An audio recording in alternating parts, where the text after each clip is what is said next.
জাতীয় মসজিদে জাতীয় কোনো ইস্যু নিয়ে কেউ আসে না। জাতীয় মসজিদ, কিন্তু জাতীয় কোনো ইস্যু নিয়ে এখানে কোরআন সুন্নাহর আলোকে, শরীয়তের আলোকে এই বিষয়ে আমাদেরকে গাইড দেন, এই কথা বলার জন্য এখানে কেউ আসে না। আসে শুধু পানি পড়ার জন্য, আসে হুজুর দোয়া রাখেন, দোয়া করেন, এই কথার জন্য।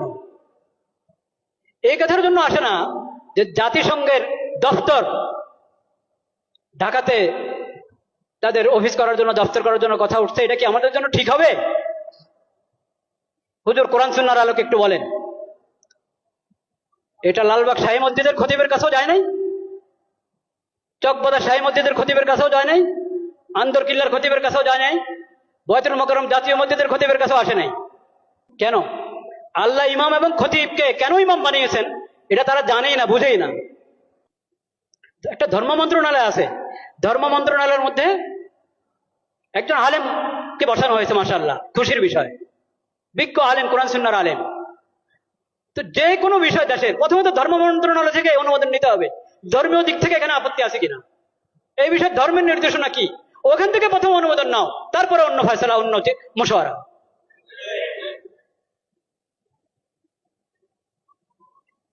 লজ্জা মরে যাওয়া উচিত বাংলাদেশিদের, যে তাদের কাছে কোরআন হাদিস থাকতে, নবীজির সিরত থাকতে, তাদেরকে মানবতা শিখাতে আসছে পশ্চিম দেশ থেকে। লজ্জা মরে যাওয়া উচিত।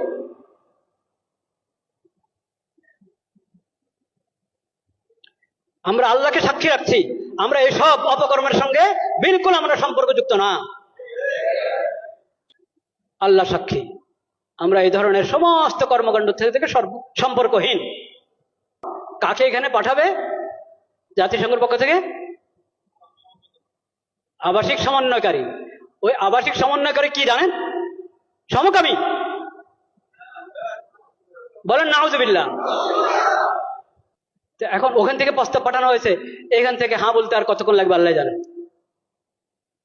যদি বিবেক থাকে, যদি বর্তমান সরকার ভালোই তো করছিল, অনেক কাজ তো ভালোই করছিল, সুন্দর করছিল, এই শেষ সময় যদি নিজের ইজ্জত রেখে যেতে চায়, তাহলে তাদেরকে এই দপ্তর এর ফয়সালা উদ্রহ করতে হবে এবং এই ধরনের এই বিকৃত মস্তিষ্ক লোকদেরকে, বেহায়া বেলাদা লোকদেরকে এই দেশে আসার অনুমতি দেওয়া থেকে বিরত থাকতে হবে। শেষ সময় নির্বাচনের ঘোষণা করে এখন নিজের ইজ্জত নষ্ট করবেন আপনারা? এইসব হারাম কাজ অন্তর্বর্তীকালীন সরকার করক তাও হারাম, নির্বাচিত সরকার করক তাও হারাম, যেই করক এসব কাজ হারাম। ঈমান রক্ষা করো।